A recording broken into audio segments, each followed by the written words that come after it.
successful sessions till date. Yesterday we had very interactive sessions, and today again the participants, we are privileged and honored to have with us a very eminent social scientist and a social scientist of repute, internationally acknowledged political scientist from Jawaharlal Nehru University, Professor Maninder Thakur. A warm welcome to you, sir, on behalf of the Department of Sociology here at University of Kashmir. We are privileged and honored to have you with us this morning, sir. And sir, we are extremely grateful to you that despite your other commitments, busy schedule, we are conscious of your busy schedule. We know you are always busy, but you agreed and accepted to our invitation and agreed to be part of this workshop. So, sir, we are thankful to you for this benevolent gesture. Sir, this time we are joining in an online mode, but we are, in case situation improves, we expect and we are hopeful that you will be in very near future here at University of Kashmir and will be interacting with our scholars and faculty so that they will get enlightened by your expertise. With these words, sir, I again welcome you, and before I will request you to start your session, I request my colleague Nausheen Fatima to introduce the worthy guest and also coordinate the session. Thank you so much.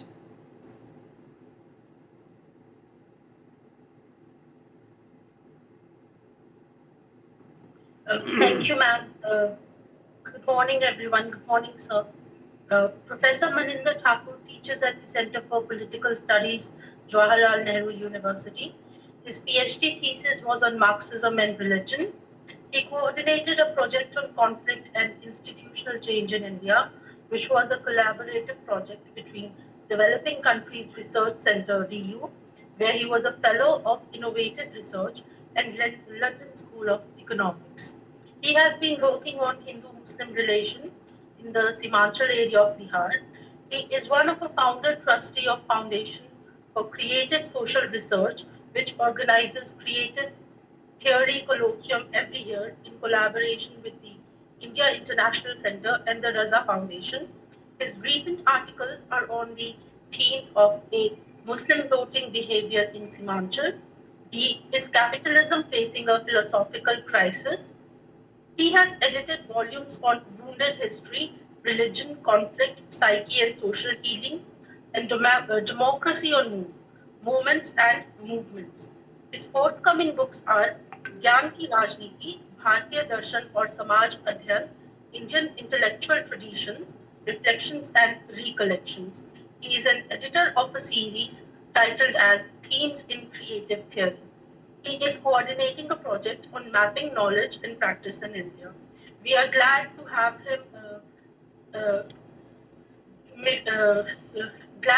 him here to present a session on research methods in conflict situation. Thank you, sir. Over to you. Thank you, Fatima, and thank you, Professor Safi, for inviting me to this group. I think this is the third time or fourth time that we are finally meeting. I mean, there were 3 earlier invitations and which got cancelled for different reasons. I think since last 2-3 years I have this experience. So I was not sure of today's session also. Sometimes it was difficult to travel, sometimes it was internet, I guess. That only shows that how difficult it is to pursue academics in conflict-prone area. And pursuing research definitely is a major issue in conflict situation. So if you don't mind, I have a PowerPoint presentation which I seldom do, but I thought that it will be able to control my thought process also, as I will travel back and forth in my memory to discuss the experience of mine in researching in the conflict-prone areas.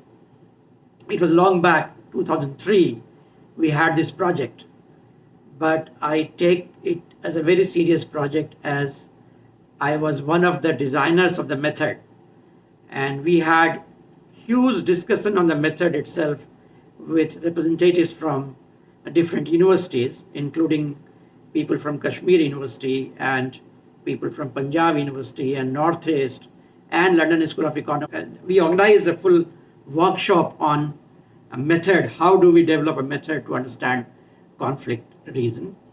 And it was a very hot session, a lot of discussion, a lot of debate. I remember I was not agreeing with Professor John Harris on many things, and Professor Neera Chandok and others were also not agreeing with me, but I was supported by a team of researchers from different disciplines, from psychology and from economics. So finally, I convinced them that we need to have a more complex method to understand the reasons which are in conflict compared to normal research projects. So I took that very seriously, and I think our effort was a very small effort, and we as researchers have to work much more on this idea of researching in the conflict area. So to control my thought process, I have just made this PPT, which I'll share with you.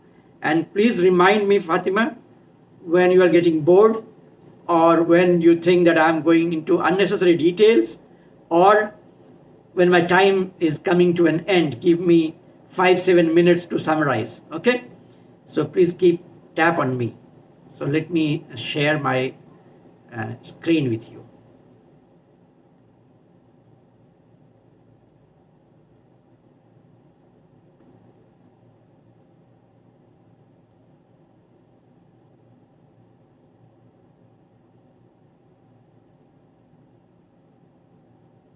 Sorry.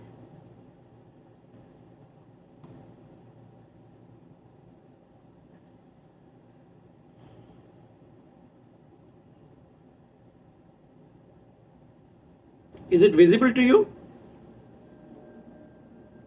Yes, sir. Yes, sir. Okay. It's visible. Okay. So let me start this. See, these are the main points that I want to discuss. First, let me, as I said earlier, that my discussion will be based on my own experience from this conflict and institutional change in India, the project that we did. Let me briefly tell you about the project. The question that we raised was that why in these regions there are more conflicts. And the reasons we thought of was the Northeast and Punjab and Kashmir. These were the three areas where we wanted to do our research, and we wanted to explore the reasons for conflict. And obviously, when you're doing a research on conflict, at least we had this idea in our mind that how to get rid of conflict, how to arrive on a peace or peaceful coexistence in democracy. So that was our main concern. So we thought that probably the reason of the conflict, that was our central hypothesis, that one of the reasons of conflict is institutional change or institutional failure. Democracy is basically about creating institutions where conflicting interests could be brought together to enter in a dialogue and to resolve those conflicts peacefully and move on. Not that all conflicts can be resolved. In fact, we don't intend to resolve all the conflicts. Conflicts are always good for democracy. Conflict is not bad for democracy. I have a theory of conflict, how there are stages of conflicts, and at what stage conflict becomes detrimental to democracy. Otherwise, conflict of interest in any society is very normal. The real problem is then when society is not able to resolve the conflict peacefully. When society is not able to resolve conflict and move on in democracy. So that is a problem. And we thought probably institutional mechanism that we developed for democracy has failed. So we thought of examining two major institutions. One was political party, and other was property. Party as an institution is supposed to articulate the interest of the people and represent people in the political system. If the parties lose their social base, then obviously people will be outside the system. Party is the institution that mediates between people and the state. So in any democracy, parties are extremely important. So expanding base of party is a necessary thing that has to be done in any democracy. If parties start narrowing its base, then conflict possibly emerges in those societies, and we can see such examples. Similarly, we thought, maybe it was hypothesis at the time, and I'll tell you how we conducted research. I will not discuss the conclusion of the research. I will only discuss the method that we adopted to talk about it. So we thought that property regimes are extremely important in democracy. Indian Constitution was very categorical on this, that we should not allow monopoly to emerge, which also meant we should not have too much of inequality in society. And therefore, there was land reform, there's a control on how much you can accumulate and all those things. So we thought maybe even that is failing, and that might be creating a problem for us. So that was the project. Hypothetically, we thought that these two reasons could be the major reasons for conflict. We are not saying that other reasons are not important. I'm sure other reasons were also important, but these two reasons we wanted to focus. Now, as you all realize, that the field is full of challenges.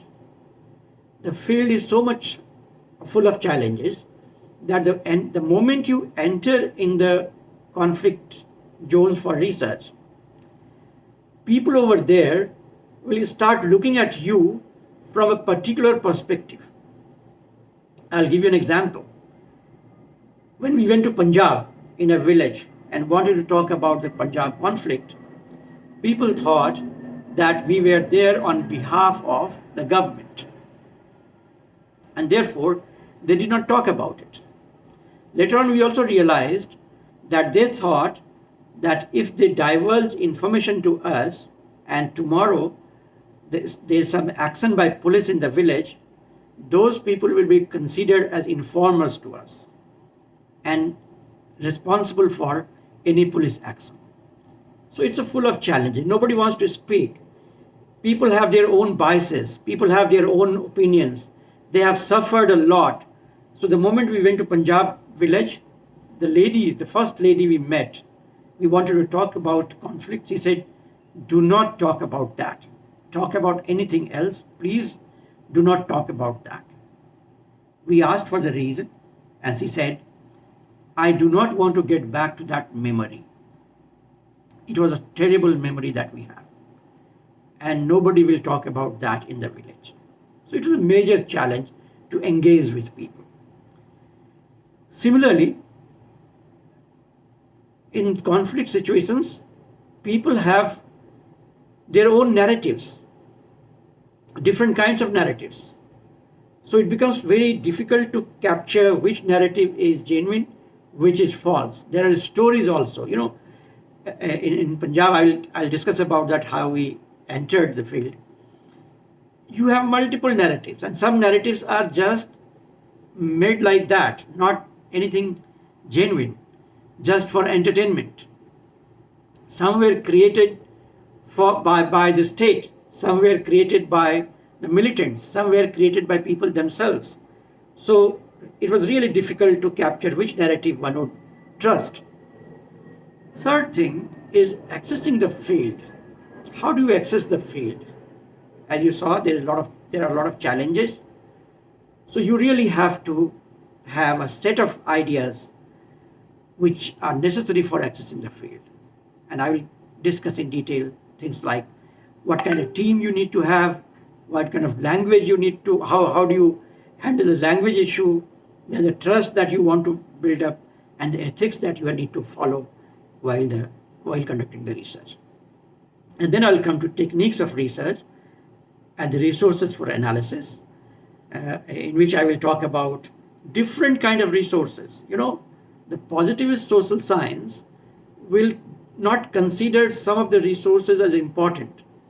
For instance, when I went to Kashmir, I collected a journal which was published by the prison and wanted to read the articles and poetry by the prisoners to find out what is their feeling. Now, normally in the research, social science research, these things are not taken very seriously. Or when I collected stories, various kinds of stories I collected, stories which are told to the children, not stories about the conflict, and try to see what was happening there. Similarly, I observed or made a list of the movies which were becoming more popular in these societies. So a lot of new material you need to collect for this kind of research. And then I'll talk about the resources for analysis. How do we analyze these things? And finally, I will talk about the findings. How do you discuss the findings? Let me first talk about the nature of the field in a little bit of detail. As I said, there's a messiness, there's a complexity of the research field. The first complexity, obviously, is the memory that people have, or people themselves have suffered a lot.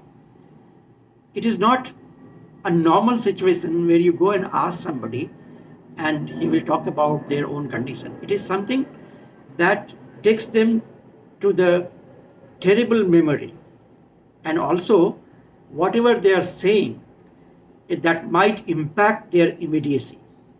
So therefore, it's a very complex situation. Let me share an experience with you. When we started this project, we wanted to do a pilot project kind of thing, or just we wanted to check the questionnaire. So we went to a colony, which was a temporary colony in Delhi, and asked some questions to people and filled up the questionnaire to check if our language was okay. And after 2 days, that colony was removed by MCD. And now people were thinking that we were responsible for removal of the colony. It was inside the university campus. So they were so hostile to us. They were looking for us. So it's a very complex situation. We have to be very careful in this situation, how to go. We need to have very in-depth understanding of the levels and the forms of violence that is part of the people's everyday life still. When I was doing research in Kashmir in 2003, it was a relatively peaceful situation. We were able to move on. The first thing we did, we met a lot of professors, a lot of students, a lot of police officers to talk about the present situation. And we really assessed how much we can go. Like, we went to the villages, we stayed with them, we had their recordings, we conducted good survey. So you really need to have the present situation in the field. If you are going to Punjab and working on drug addiction in Punjab now, there is a possibility that you will be attacked by the gang of the drug dealers immediately. And it has been happening to many people. So when you're going for research, you really have to know how is people's everyday life going. I'll give you an example of yesterday. There's a French organization here, and one of my students is working for them, collecting data in Delhi colonies. And I got a frantic call from that student that some girls were conducting survey, and they are now in conflict with the local resident, and they are held up by the local residents. And there is no way how to get out of it. And she was trying to contact police and all. I said, no, don't contact police. I contacted a person who was staying in that society. Fortunately, a professor was staying there who mediated, and things were over. Then we had a discussion why this happened. 10 years back, when you go for this kind of thing, this would not have happened. Now there's a serious problem. Of course, due to COVID also, people don't want other people to enter in their communities or societies, but also due to the kind of conflict in which we have started living now. So we don't know what will be the response of the other person. So we should actually assess these kind of situations in the conflict in here. Then our method will have to be extremely flexible, and it has to be reflexive. We cannot anymore take a method as given and go to the field in the conflict zone. I will give you an example what happened when we went to Kashmir, and we were, or in Delhi itself, we are conducting a research in Delhi, wanted to capture caste associations in Delhi and their politics, and conducted a survey, and then realized that nobody was willing to answer that question. So we had to immediately innovate a method. Or when I was trying to work on the homeless in Delhi, now the problem was that these homeless people were not stable in any one place. They were moving all the time. So you can't conduct a survey by sampling. So we innovated a method called visual sociology. I will talk about it at some stage. So you have to be reflexive, you have to be flexible, and you have to innovate new techniques of collecting different kinds of information. Then definitely we need to be interdisciplinary. Your team has to be interdisciplinary. That is a necessity if you want to work in the conflict area. I'll tell you, in Punjab, when we were working, suddenly we thought that probably we can get good data from the court cases. And we tried to conduct a survey of the kinds of cases filed during the conflict period in the lower court and the high court, lower court mainly. Now we really needed a legal expert to tell us about that. And what we discovered was very interesting. You will be surprised to know what this kind of data could give us. We came to know that in Punjab, there was a concept of Saja Chula, which basically meant that families were having collective properties. So before the Green Revolution, somebody, suppose, has migrated to Canada and sent the money to buy land. The land was bought in the name of the person who was there at home, and it was considered as joint property. During the Green Revolution, these families took loan. Now loans were taken by somebody who was there in the house, and the land they purchased, or their traditional land, they mortgaged those piece of land to the bank. Now when they started having losses and banks wanted to recover, the real problem started, and families were in conflict. A lot of conflict in Punjab was already emerging before the crisis started in Punjab, and therefore we could link that crisis with the crisis of Green Revolution. These court cases, when we started studying, the stories that we got help us in connecting the problem between crisis of the Green Revolution and the crisis that we know as Punjab crisis.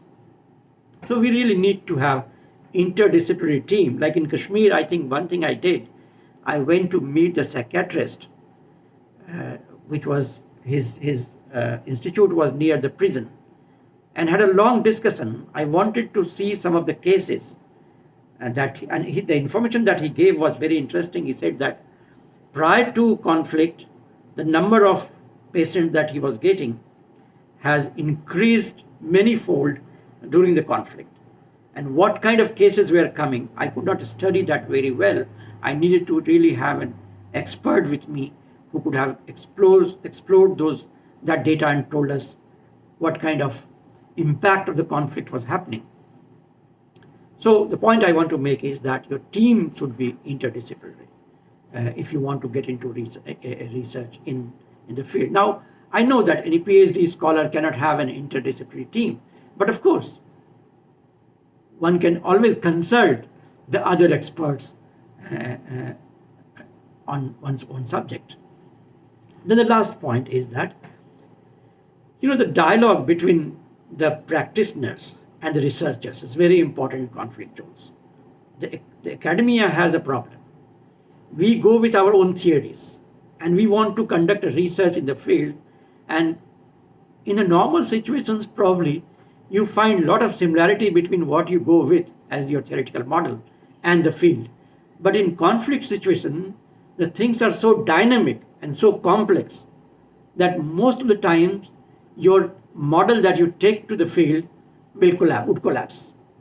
That is what we experienced when we went to Punjab. It completely collapsed. We wanted to have a survey of the household and we had a foolproof model which sample has to be taken. And there we realized it was impossible to conduct that kind of research. So I think one of the good ideas is to engage with the grassroots organizations. I'm not suggesting that we should conduct our survey with grassroots organizations, but I'm surely suggesting that the perspectives, the access that grassroots organizations have is extremely important for any academic research also. So we should never hesitate in establishing that link and using our theoretical expertise to examine their findings. Now, how do we access the field? The team I have already talked about, that we need to have multidisciplinary, multicultural, a gendered team, having regional people, having class balance. These are the things which will help you in accessing the people. I mean, we definitely used to keep a team of 3 people, 1 male, 1 female, and 1 local person. For instance, when we were doing it in Kashmir, we had a student from the Kashmir University who was accompanying this with his team, so that there's a kind of easy communication. Similarly, the language is extremely important thing, and we really have to be very sensitive about the way we ask questions, the way people have experienced their life in their own language. Normally, when we go from outside, we don't have that access. I'll give you an example. In Afghanistan, what was happening, the story of long back, initially when the American troop came to Afghanistan, they were discovering that the amount of violence increased every day in the morning, early morning. And the graph was very high in the morning, at least every day. So they were surprised and they were trying to find out why it was happening. And very late they discovered, after with the help of some sociologists and some psychologists, that in the morning in the camps they were playing some music which was very similar to the music that used to irritate those migrants or those people in the camp. So that led to increase in the violence. So when we are meeting the field, I think we need to have some caution about the concepts, the categories that we are using, and we should be sensitive about those things. Plus, the translators, when they translate to us, if you are going to an area where you need a translator, like in Punjab, we definitely needed a translator. We were very cautious about how the word and concepts are being translated. Obviously, they were not fully aware of social science categories and concepts, or we were using it very differently. So the translators, a dialogue with translators on concepts and categories and language and words becomes extremely important. And one of the most important factors is trust, the trust building relationship. The trust between the participants and the researchers is something that will give you access to the field. Let me share a funny thing with you. When we went to Punjab, 3 days we visited a village that we chose, it was near Amritsar, and people were not giving any space. It was very difficult to engage with them. Very difficult. They were not talking at all. They were just ignoring us. So there was a local researcher. He came and told me, sir, we will not be able to access them unless we adopt something very unethical. I asked him, what is this unethical thing that you want to adopt? Means that you want to adopt. He said, we should do some partying with them in the evening. I was very reluctant, but yet I gave him permission because I thought that it was very difficult to access them. So in the evening, he went to that person in the house from where we wanted to start our survey and offered him, sir, can we meet in the evening? Now, meeting in the evening was a code. I realized very late. He was very happy. He said, yes, let's meet in the evening. So we all went to his house in the evening, and we went with nice food. And this friend of mine, who was a local researcher, also brought some drinks. And it was a kind of party. And after some time, people participating in that party started revealing things. They became very friendly. They started trusting us. Very interesting thing they told us that during the conflict, they realized very late that state also created militant groups that would reach to the village and create some problems so that local people start hating the militants. And that's how in Punjab militants were delegitimized. So he said that we were thinking of you people doing a similar kind of thing. So we were very reluctant to talk to you. But that evening's fun created a huge trust among us, and we started working. Let me share another example. A professor told me, he was working in the Labour Institute in Delhi. He sent a team to work on the child labor. And it was a very controversial issue at some stage. And the team informed after a week's time that there was no possibility of collecting data as nobody was revealing anything. It was very difficult to connect with people. Those who were employing child labor, obviously they were not speaking anything. They were very hostile. And the families of child labor, they were also not speaking anything. And it was impossible to collect data. Now this professor said, okay, I will come. And he reached there without informing the team. He reached to the station, asked a coolie that how to reach to a person's house. And the coolie started guiding him. He said, you can guide me, but I will carry my own luggage.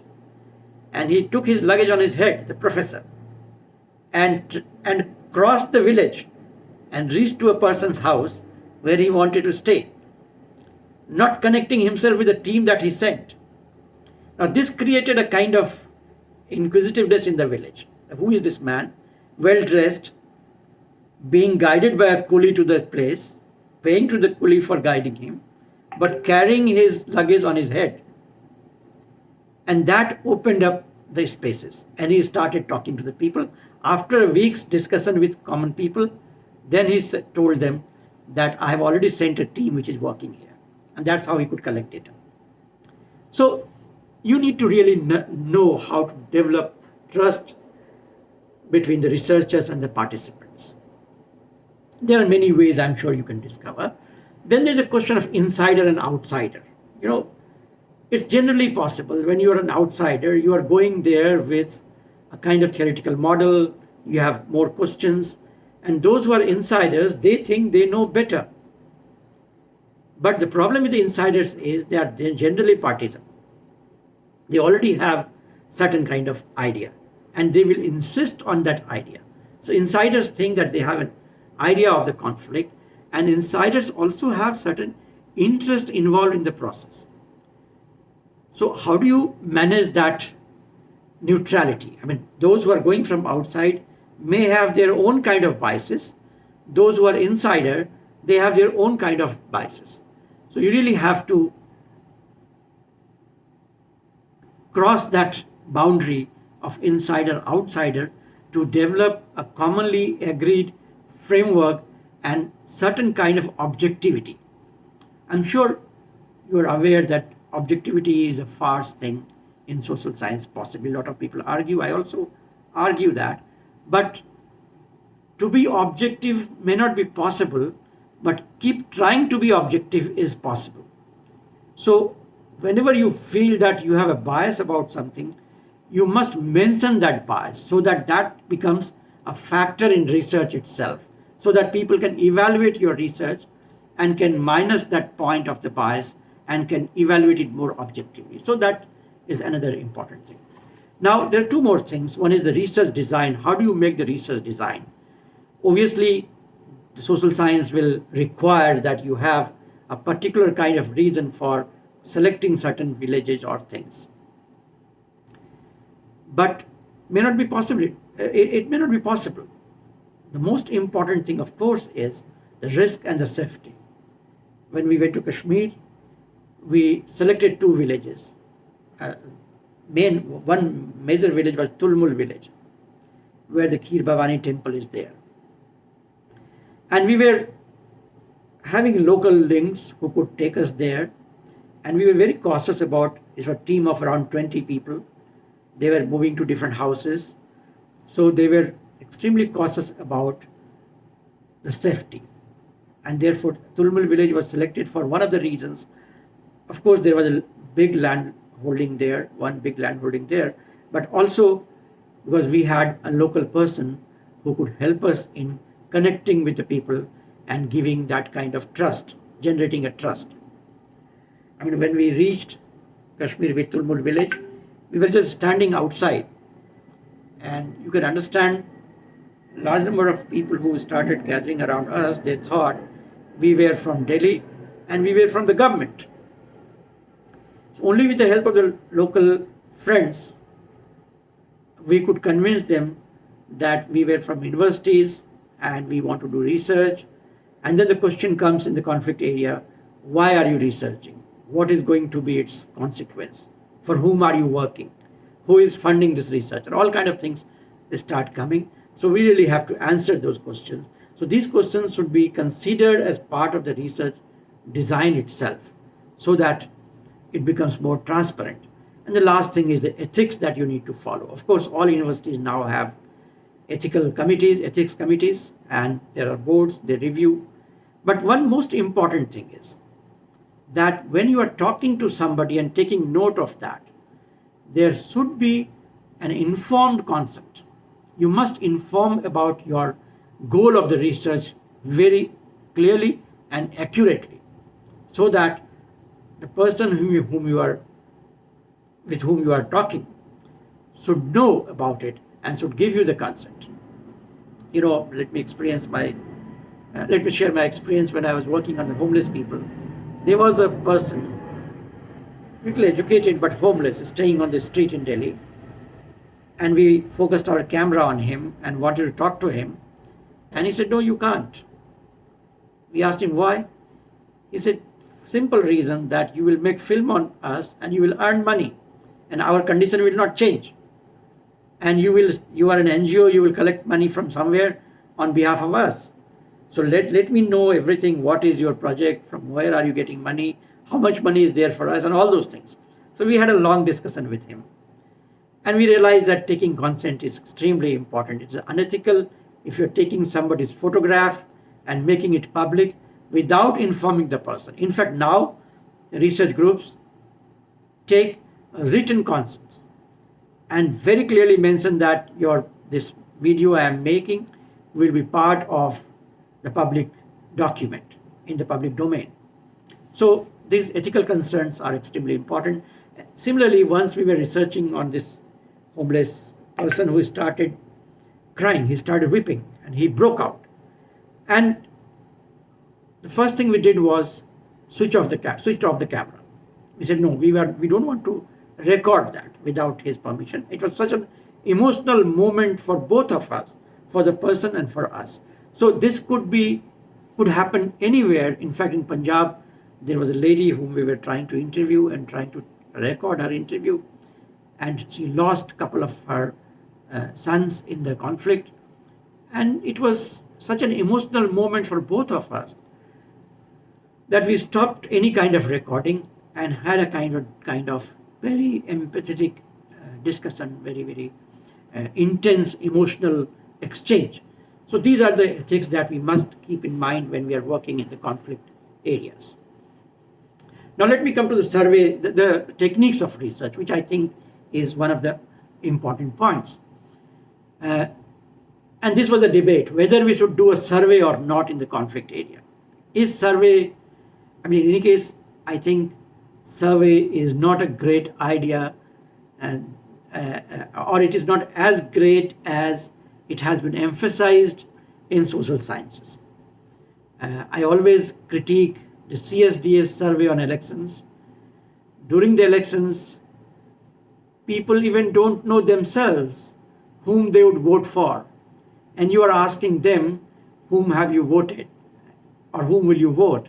They would not tell you. Particularly in the conflict areas or where the tension is there, they would not tell you. It's very difficult to imagine that when you are talking to the person is having so much of clarity in the mind that person can give you exact information. It is very difficult. Similarly, there is a big problem of sampling. How would you sample? It's entirely possible that if you go with fixed sampling patterns, people will not come forward and talk, and your success rate will be very low. The questionnaire that you are going to design, I remember one of the questions in questionnaire was on trust. Do you trust political party? Now the trust word itself is very complex, and assuming that the person whom I'm asking knows this word very well is not a great assumption. So probably these are the challenges that we have to meet, and therefore we really have to discuss our questionnaire with the local people, and we should do at least 2 or 3 pilot projects to arrive on right kind of language of the question, right kind of question and right kind of language of the question. Similarly, in other areas, probably data cleaning is not a big thing, but in conflict zones, data cleaning is very important. Let me share my experience in Kashmir. When we conducted the survey, and we used to clean data every morning. Clean data means you have several check questions.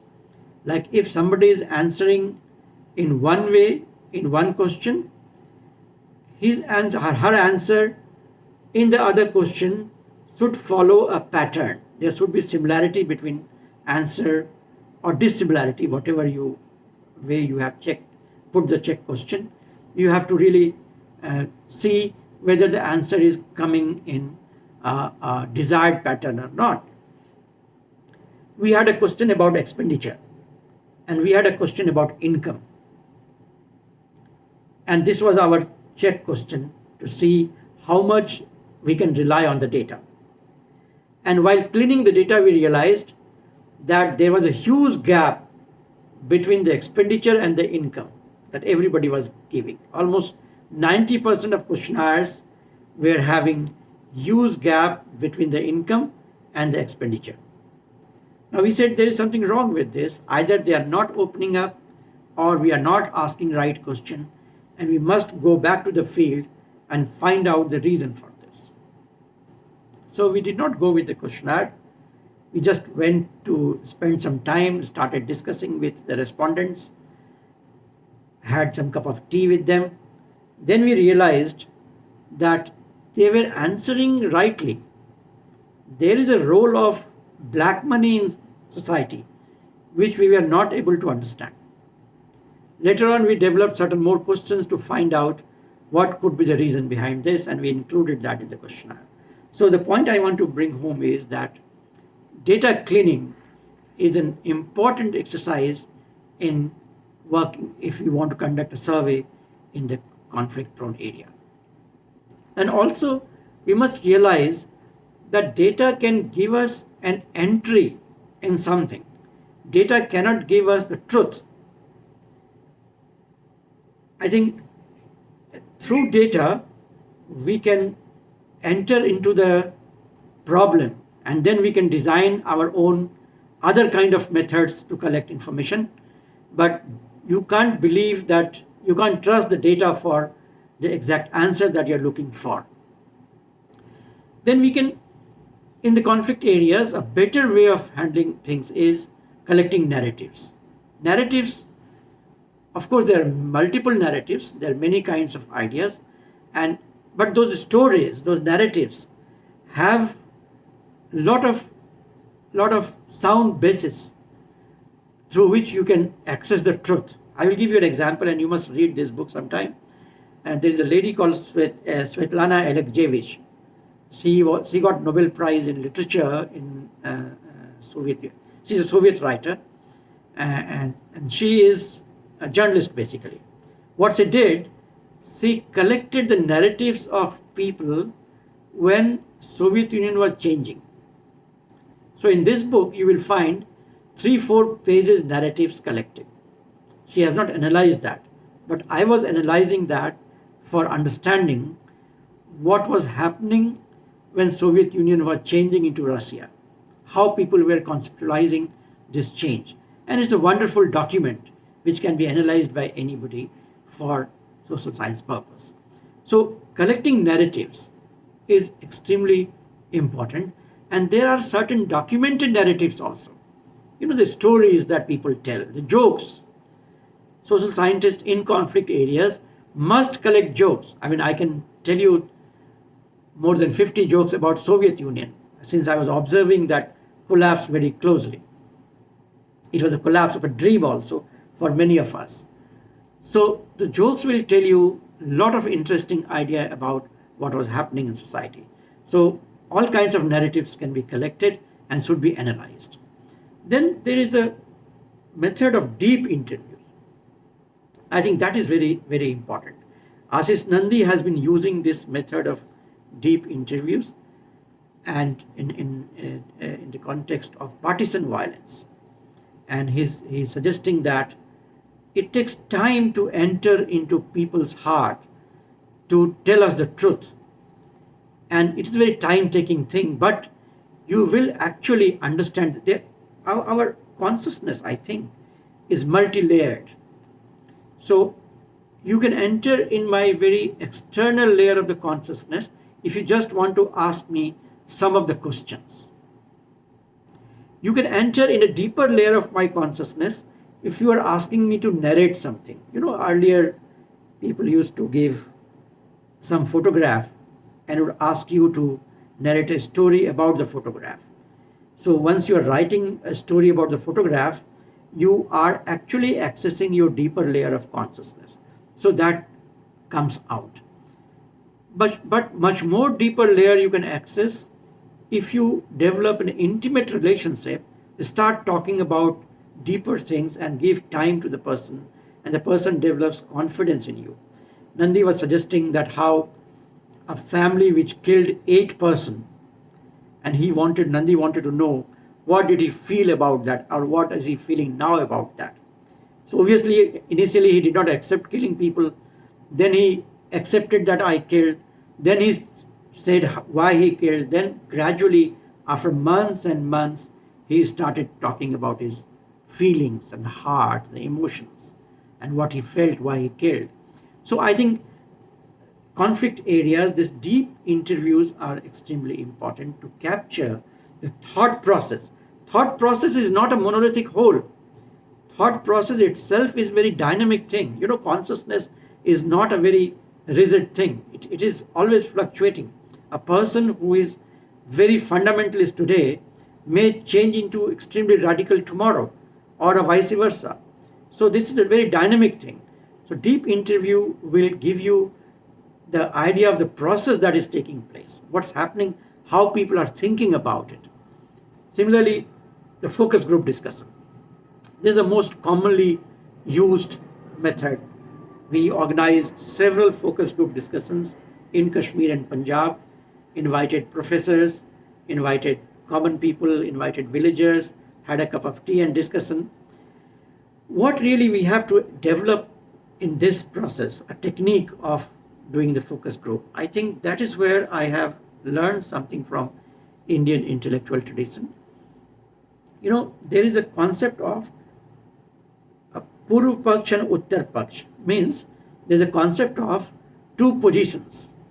As a researcher, what we can do is we can take a position and initiate a debate in the group.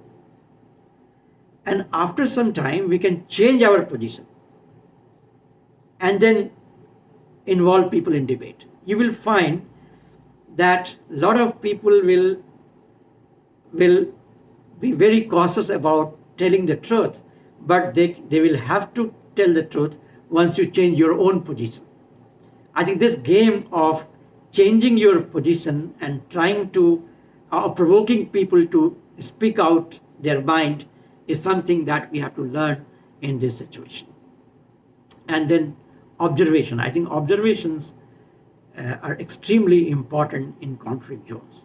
Let me share with you, in Punjab when we went, the first thing we observed was, and you can easily see even today, a lot of houses, newly built houses, had aeroplanes on their rooftop. These were basically water tanks in the shape of aeroplane.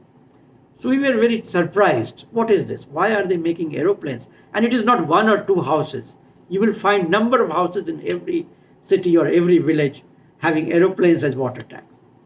So we started inquiring about it, and then we discovered it is reflecting upon their desire to go abroad.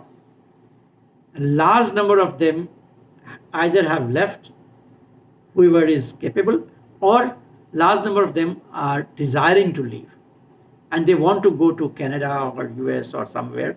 That has become part of their everyday thinking. So they are very respected who go abroad and work. That is a kind of collective consciousness that is there in Punjab at the moment, or it was at that time at least. I can't say now. Similarly, in Kashmir, when I was going from airport to the university, we observed that on both sides of the road, there were large number of newly built beautiful houses.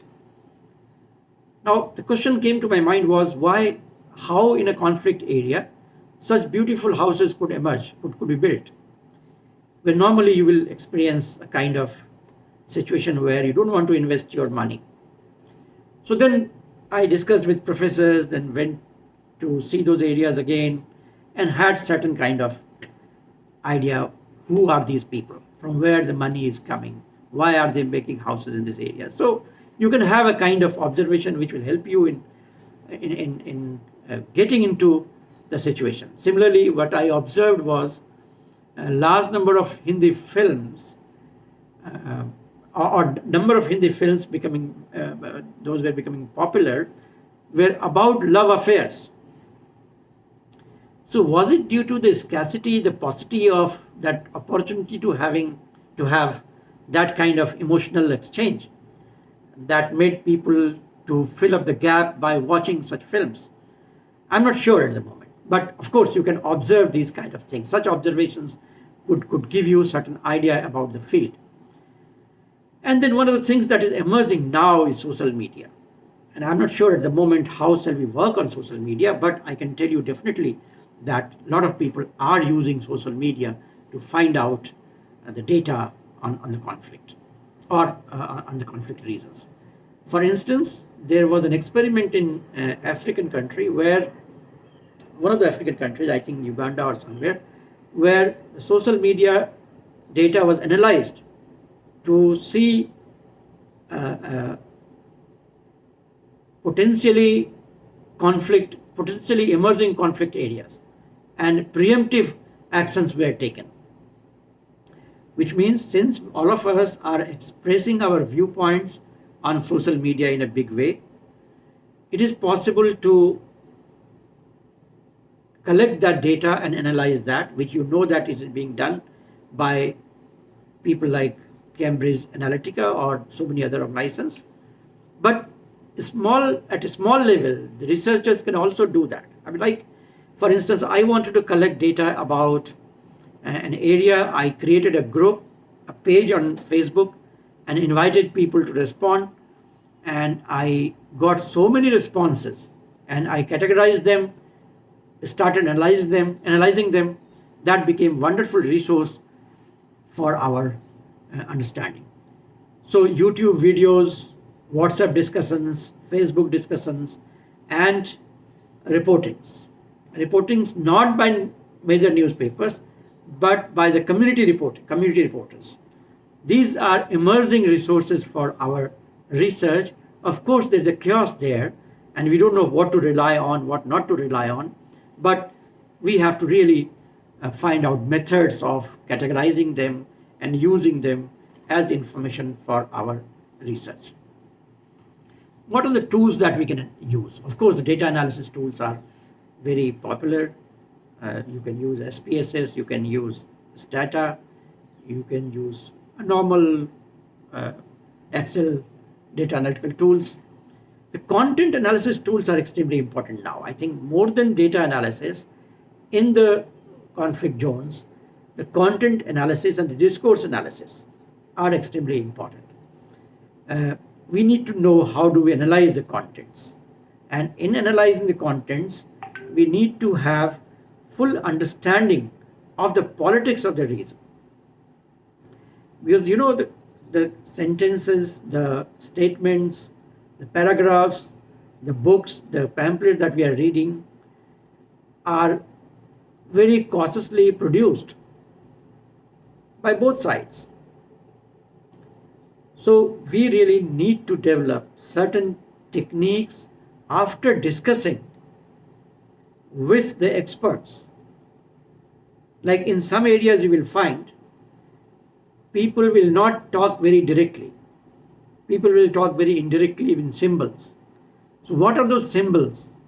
What does symbols mean? I think one should read, and now it is more important to read people like Carl Jung, who argues that human beings are symbol producing beings, and symbols that we create are not very simplistic symbols. They are very complex, and symbols really carry a lot of meanings that we derive in our everyday life.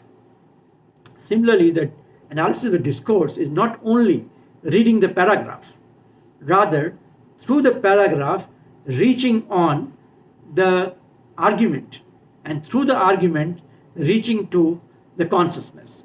I think this is what is a discourse analysis. I don't have time to go detail into it, but I could have taken some of the examples to demonstrate how we did that to arrive on certain kind of things. Like I told you about the content of the cases, this family cases, about the property that we got, and that was very large in number during the conflict and before the conflict in Punjab. The content of that told us that how society was changing already. If you remember that famous movie or the novel by Bedi, Ek Chadar Maili Si. So there was a kind of tradition in Punjab that if the elder brother dies, the elder brother marries, the younger brother marries the wife of the elder brother. That was called Chadar Dalna. It was related to the land, but they wanted to hold the land within the family. Now this was breaking. A lot of things were breaking in society, and that was also one of the reasons of proliferation of conflict, which means that society lost that institutional mechanism through which society used to absorb the conflict situations. So that is how you can analyze the discourses and the contents to arrive on that. There are two other things that I want to just mention. One is using GIS for understanding conflict. I'm sure you know about GIS. This is called Geographical Information System.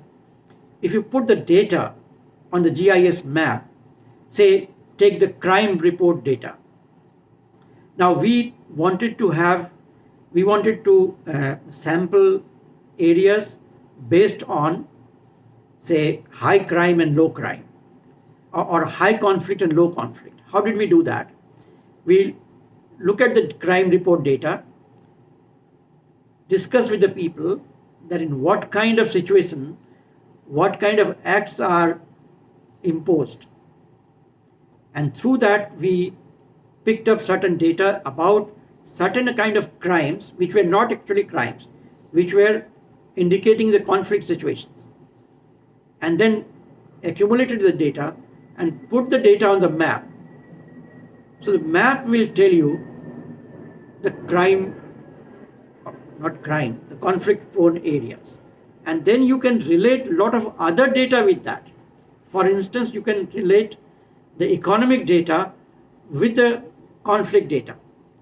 And you can see that there are certain regions where, due to certain economic reasons also, or location of certain institutions, religious institutions or political institutions, or the party membership and the conflict.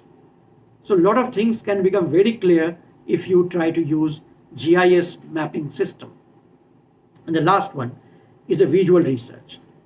In conflict areas, I think more than data, content and discourse are important, but also the visual research is extremely important. One, of course, there's still photographs of certain situations, which themselves start telling. And you can analyze those visuals. I have a student of mine who has done wonderful work on Gujarat conflict, use certain visuals to analyze the situation. She has done her PhD on Gujarat, and of course it is a research in conflict and peace, and gave us a lot of idea how this situation could be handled with visual research. So visual research becomes extremely important. Also, you can, with consent of the people, you can record visuals and pull them together to arrive on a conclusion. It's not just a documentary. It's not a documentary. Visual research could become a kind of research paper itself. In fact, a lot of debate going on that why not we can produce our research product in the form of visuals.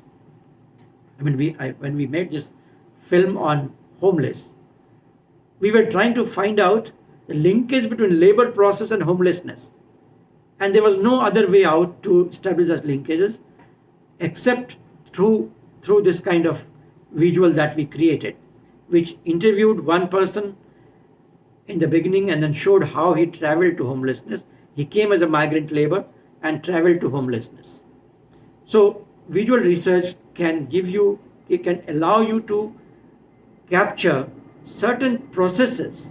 It is not only about giving evidence in the form of visual, but it is also about using your capacity to be reflexive, to understand what is happening.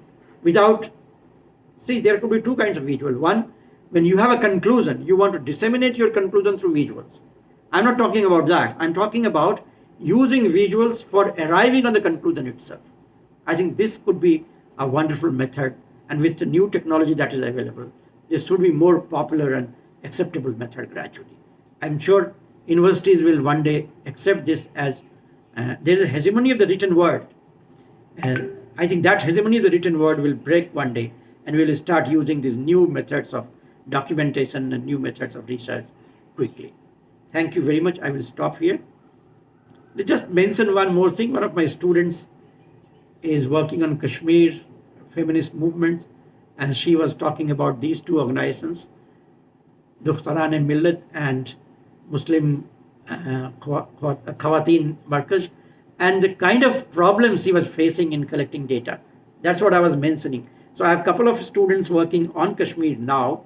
One person has just finished her PhD on religion and politics in Kashmir, and she was also mentioning about difficulties which I talked in the. I just want to acknowledge these students of mine as I've got a lot of information from them, and they have kind of enriched my understanding of how do we research in the conflict area. So 3 of them definitely. One, Binish Mariam, who has she's now teaching in the Conflict Institute in Jamia. She has done on Gujarat. Then there are a couple of others who have done on Kashmir. So I think my understanding is based on my own research and on their research when I discuss with them their issues and their concerns. Thank you. Thank you, sir. It was indeed a very enlightening and informative talk. Not just did we learn about the nitty-gritties and the sensitivities involved in research in conflict areas, but also how to avoid them and how to sharpen our skills if we want to pursue research in the same field. Now we'll start the question and answer session. Please do it in an orderly fashion. So participants that want to pose questions can pose it one after another. Thank you, sir. So we have time to take them one by one, right? Yes, so we won't be taking a lot of questions. We'll just wind up by... What time we are supposed to finish? Most probably 12:15. Okay. All right. Yeah, please. Please go ahead with the question. Good morning, sir. Sir, when we go to the field, we develop a kind of empathy and affection with the participants of our research, particularly in the conflict situation. Sir, it is permissible to allow that, or we should avoid that, to develop a kind of empathy, affection, because when we hear the very different stories from the people, we as human beings become emotionally connected with them, sir. Just give me 1 minute, huh? Just let me grab some tea. Okay, sir.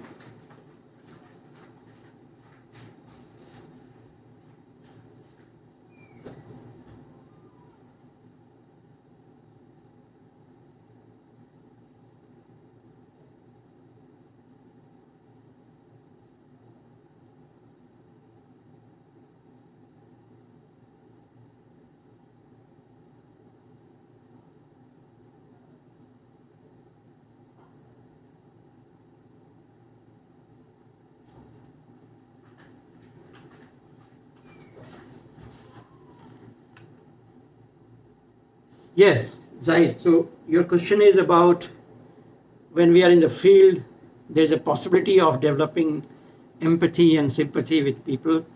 Is it advisable or not, right? Yes, sir. See, I think we are human beings, and the conflict situation is a very difficult situation. We cannot be robots. So it is absolutely possible that we develop that kind of empathy and sympathy. And particularly if you want to, at some stage, intervene in their life, which I think should be one of the purposes of research. I mean, I am of that opinion, maybe people differ with me.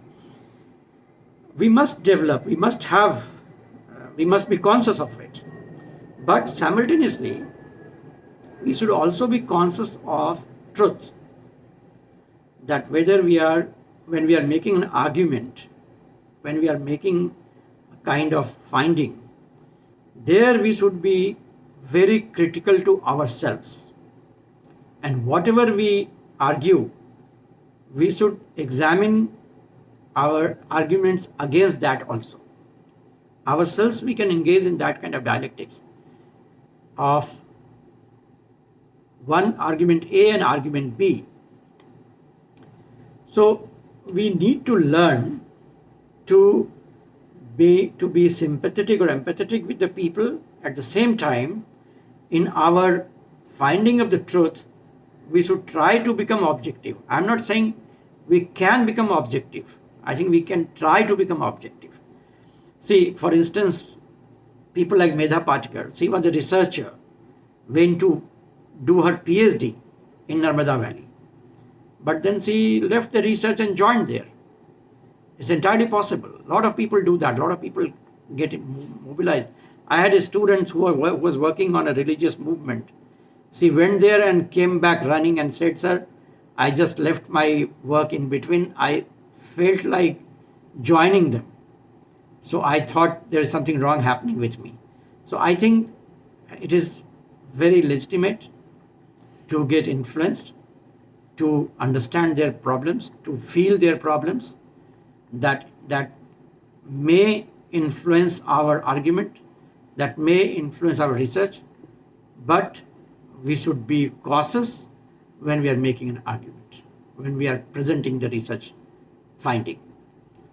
I'm of the opinion that feeling and emotions are as much our part as reason. So we cannot become a robot having no feeling and emotion and working only on the logic. Hello. Yes. Am I audible? Yes, Hilal. Okay. Myself, Sal Ahmed from the Research Scholar Department of Geology. I want to ask you, first of all, we are very thankful for your insightful lecture. Given the fact that we are living in a conflict zone, where, at times we find that there is a complete censorship on literally on everything as far as the content, if any content is concerned. So while we are, while we are, associated with the academic domain, so sir, how much you find it very dangerous as far as the state comes into play, that the state dictates how to what to research and what not to research, and how much that is ethically right or wrong, and how it is dangerous as far as the academic integrity is concerned. See, states deciding what to research, what not to research is dangerous for the state also. You know why? How the state will manage itself, its affairs, if it does not know the truth. That is my point about academic freedom.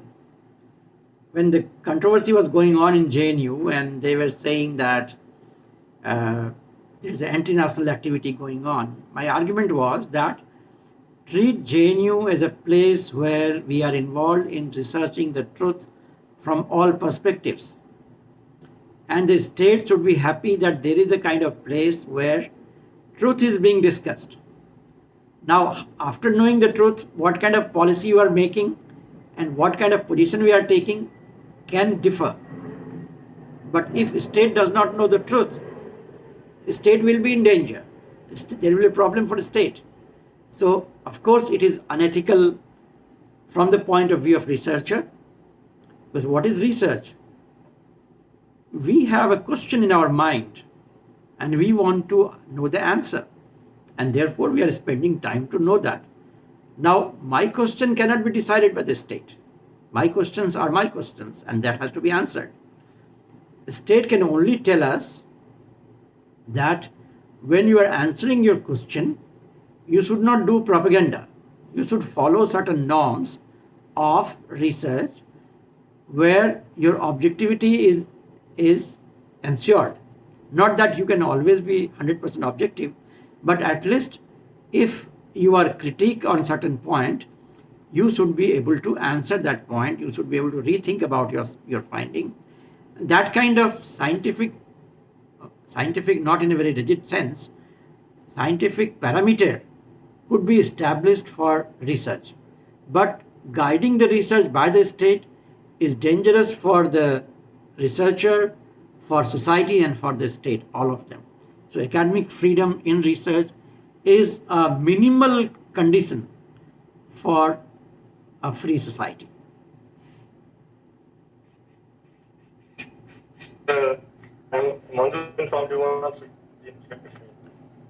Manjur, your voice is not clear.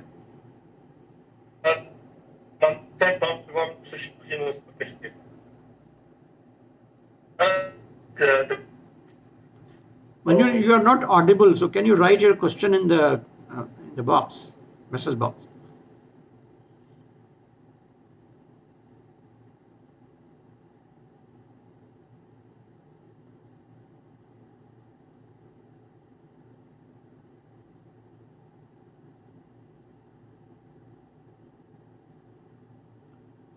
In the meantime, if someone else wants to ask a question, please go ahead.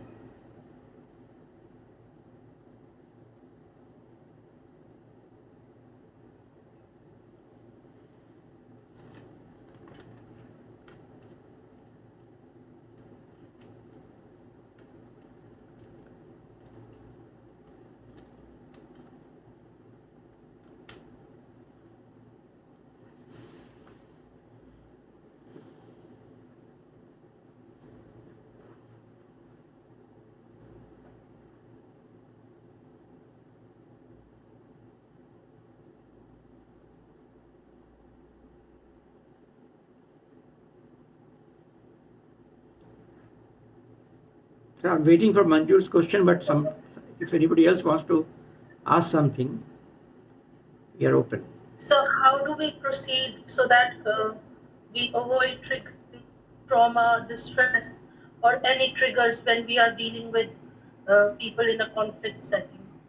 That's very important question. I think when we are working in the conflict setting, it is not the trauma of the respondents.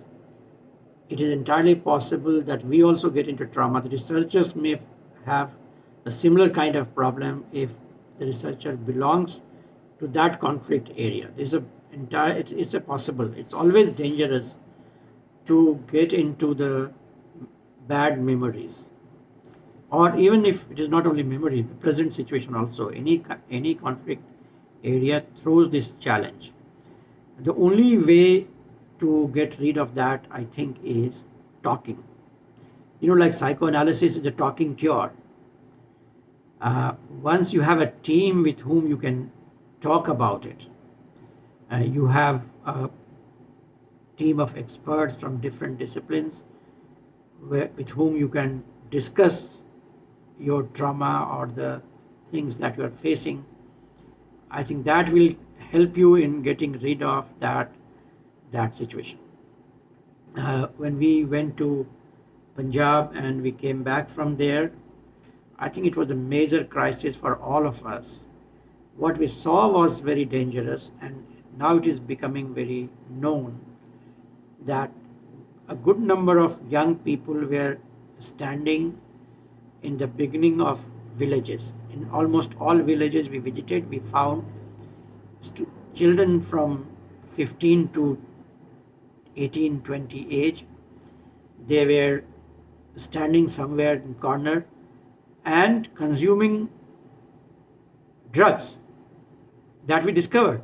They were using syringes, they were using other kinds of drugs. So we tried to speak to them, talk to them, discuss about things, and we were very depressed. We came to Amritsar, had a discussion with some professors, requested them to make teams to kind of conduct research on this.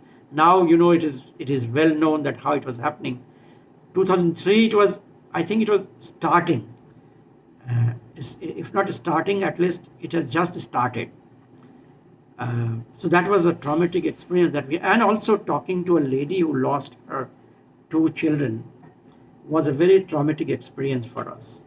Or talking to this person, his name was Manjur, the homeless, who left his village, came to work in a goldsmith shop, and then lost his job due to recession.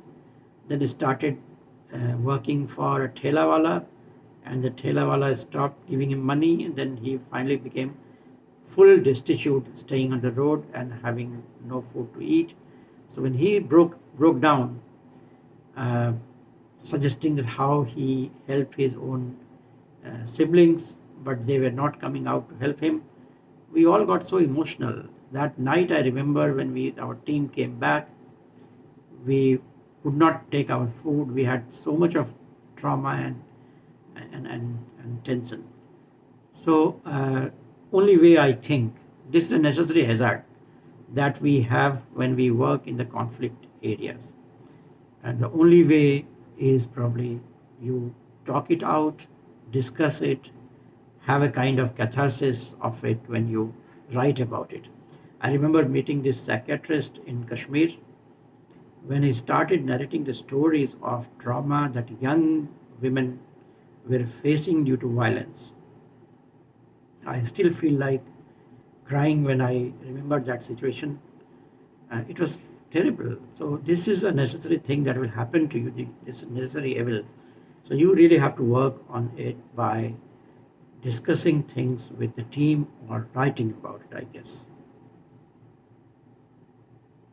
Thank you, sir. Hello, sir. Yes. Am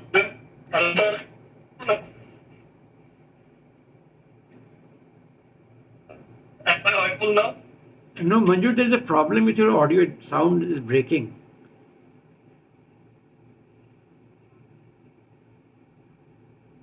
Maybe. Sir, am I audible? Yes, yes. Sir, my question is it ethically right if a researcher changes her or his identity in order to collect the data from the participants who are very much afraid of sharing their experiences with outsiders in such a conflict situation? Like, in one of the workshops I attended at Kashmir University last year, a senior professor admitted that she changed her identity and went to the field as a Muslim despite being a non-Muslim to collect the data on Hindu-Muslim relationship in Delhi. Is it ethically right or to do so or not? I don't think it is ethically right. I also had an experience of this kind, but by chance. It that allows you to access certain information which may not be possible otherwise. I have a student. He's not a student now, a friend of mine and a renowned scholar, Hilal Ahmed. So he works in CSDS now, and he took me to certain area. He gifted me a skull cap,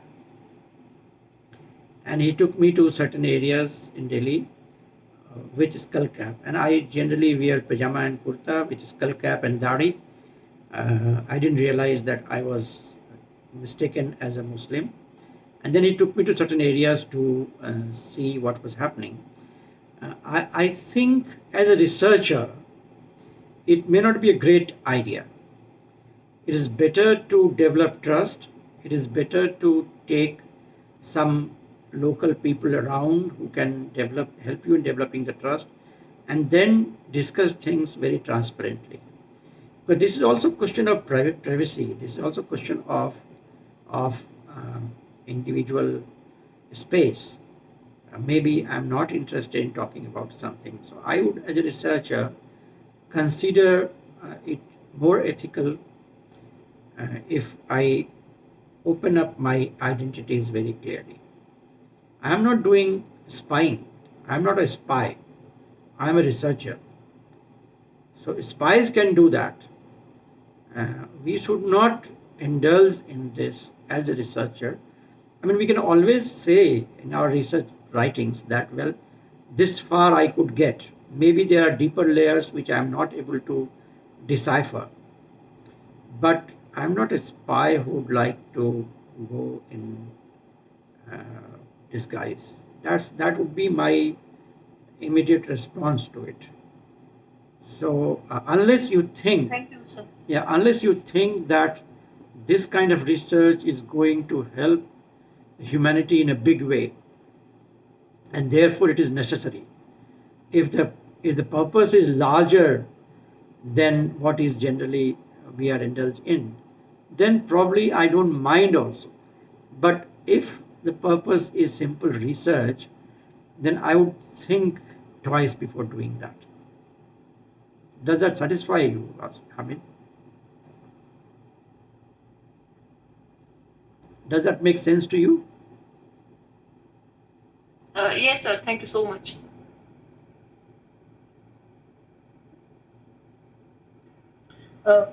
Is Manzoor sir with us? Manju Saab doesn't seem to be around. There's a problem with his Any network. further questions? Sir, am I audible, sir? Yes, Azad Saab. Sir, I am Ajaz from Department of Sociology. Sir, thank you so much for sharing your enriching and exhaustive experiences on research in conflict situations. Alongside research in conflict situations, many researchers, they conduct their studies, at site, which in itself are dangerous, either in one way or the other. For example, as you also mentioned about prisons, we talked about prisons where one is likely to encounter a situation, where he feels sort of trapped, either with the prison staff or with the prisoner, somewhere. And also at times, because prisons are such spaces, they are such structures where one is always under surveillance, and there are security measures in place all the time. One is likely to get frisked and checked every now and then. So in such situations, in such trapped situations rather, how do researchers, as part of maintaining confidentiality, how do they, take care of the research ethics? That's You the know, question. yeah, that's a big question. I think prison research in India is very underdeveloped. Recently, Patna High Court ordered for survey inside the prison of people who are staying in prison for a long time without any proper hearing and all that. There are people whose families are not coming to support, or they don't have families, or things like that. So we are not allowed to. I wanted to do that. I wanted to get into it, but not allowed to do that. In Kashmir, I got an opportunity just because the person who helped us was a police officer, and who happened to be a political scientist. So he was sympathetic to us. So he allowed us to interview a couple of people who were in lockups. But ethically speaking, I was moving with a camera, but I did not use my camera. And he himself said that you can't take camera there. You just go and talk to them. You can talk to them. I think it all depends on how much trust have we developed with the authorities and with the persons whom we are going to interview. Not an easy thing in a conflict situation. As I said, consequences could be any. Maybe you are not doing anything, you are just going to interview somebody, but after the interview, something happens and you are held responsible for that. There's also a possibility. So I would say that we should accept our limitations instead of being unethical in such research situations. And keep expanding that. For instance, nowadays I think this RTI kind of thing is very useful. One can use RTI to get a lot of information.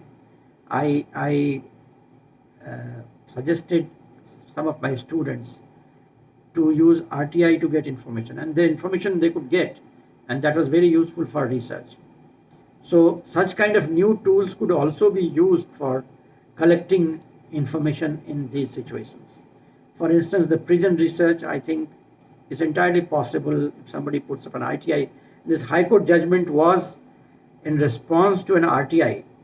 An RTI was filed about how many people are in prisons, and in which cases, and for how many times, how many years. So that gave a data immediately to the activists. So I think, or to the researchers. I think we can use such kind of tools to collect data instead of using unethical practices, which will not help in the long run. And because in the long run, that could become a very difficult thing to handle. So my suggestion would be to restrain oneself from doing that. Have I answered your question, Azad? Yes, sir. Thank you, sir. Makes Thank you, sense. sir. But I have one more question, Yes. related question, which actually, developed in me by your answer, by your response in a Hmm. previous question, Mhm. which is actually how do you navigate to priority and then patient. Another way is that researchers, they actually navigate their identities. If they are researching in prison, so they navigate their identities as an insider and as an outsider, especially in anthropological cases, where you conduct anthropological studies. So what's your take on this, sir? I missed your first part of the question. Could you repeat the first few lines?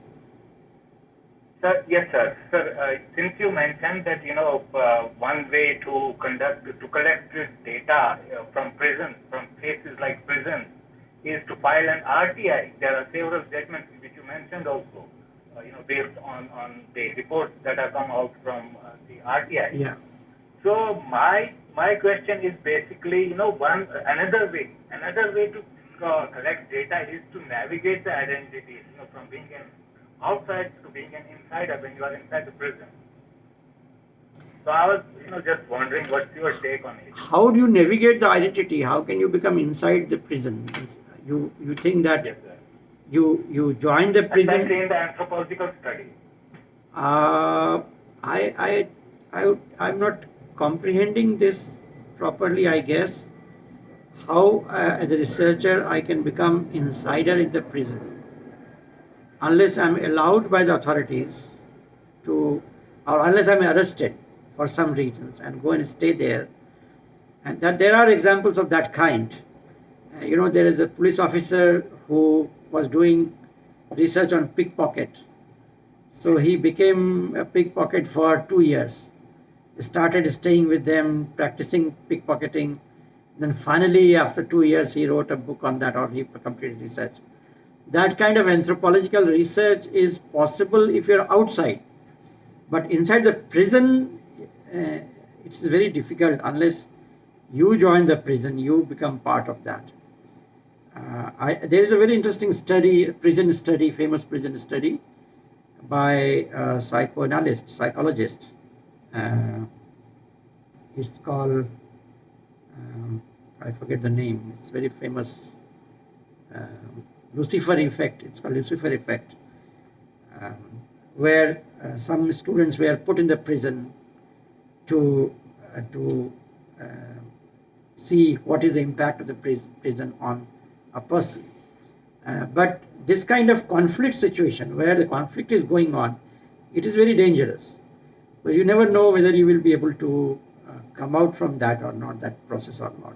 If I'm right in understanding what you are suggesting, I think it's very difficult to handle. I can read a question from Firdaus. My question to sir is, sir, if a Kashmiri Muslim wants to do research on Kashmiri migrant Pandits in Jammu, what kind of strategy he or she must be adopting? Sir, as you know, they are worstly victimized because of 1989-90 conflict in Kashmir Valley, and they have kind of dissatisfaction and anger towards Kashmiri Muslims. Yes, if somebody wants to conduct a research on the group which has an identity conflict with the researcher, or part of the identity conflict, that is a very difficult thing, but I guess developing a trust is very important in this. How do you develop a trust in such a situation? Developing trust for a non-Kashmiri Muslim while doing a research on Kashmiri Pandit is easier than for a Kashmiri Muslim to conduct a research on Kashmiri Pandit. I can understand. But that is where we need to develop methods of building trust. One, of course, would be you can never become insider, but to develop a team which can have some Kashmiri Pandit researchers who can create that trust. This is a strategy we adopted while working on Punjab and Northeast and Kashmir, all three places. We included a lot of local people in the team who created that kind of trust between us, and we could then conduct the research. Uh, but of course, it is difficult to develop trust if you are part of the conflict, either side of the conflict. For a Kashmiri Pandit to conduct a research on conflict among the Muslim community in Kashmir would be equally difficult compared to Muslims conducting research in Kashmiri Pandit situation. But of course, I think human beings are human beings, and I believe human beings do have tendency to trust, and that is a possibility. Methods one can discuss, and there is no golden rule through which you can discuss the method, I guess. You have to really innovate. That is why research innovation is necessary. We'll take one final question. If there is one.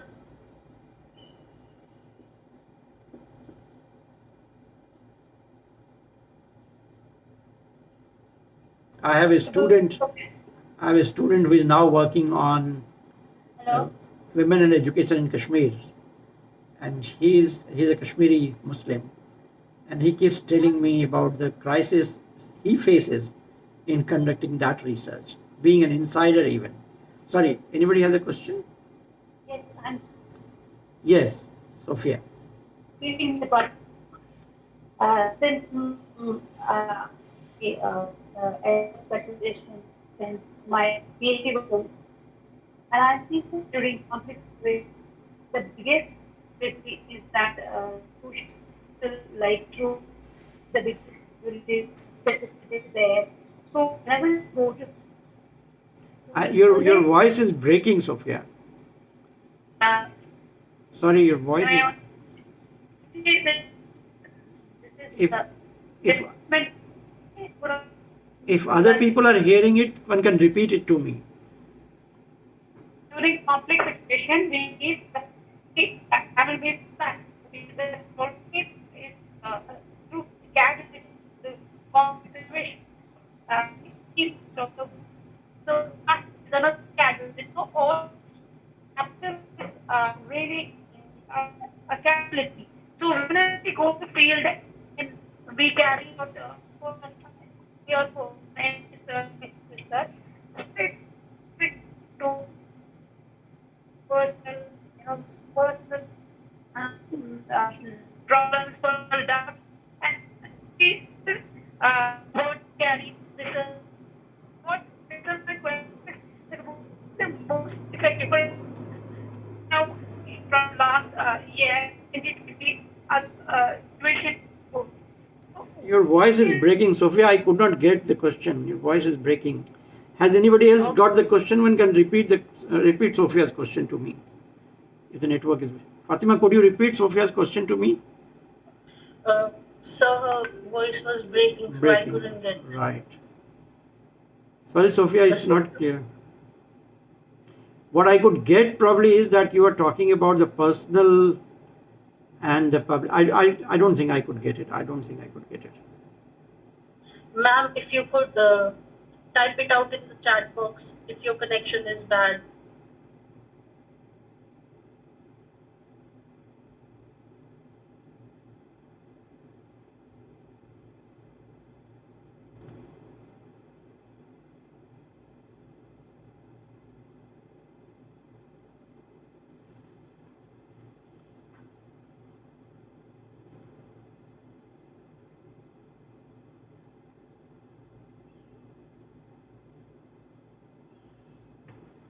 I suppose we'll wait for ma'am to join back. Sure, we can.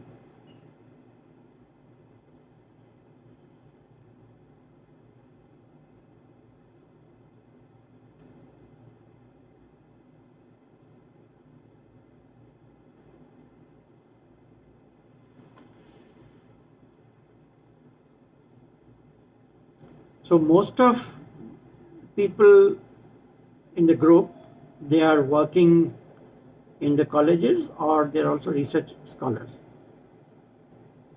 Fatima? So majority of us are research scholars, sir. Okay, in sociology department, right? Yes. I assume ma'am is not joining us. I don't see her around. In that case, we'll conclude this session if I have your permission, sir. Yeah, sure, sure.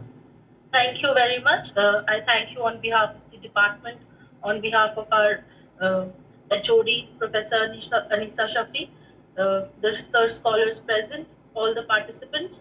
Thank you very much, sir. It was a very informative and a very good learning experience for us.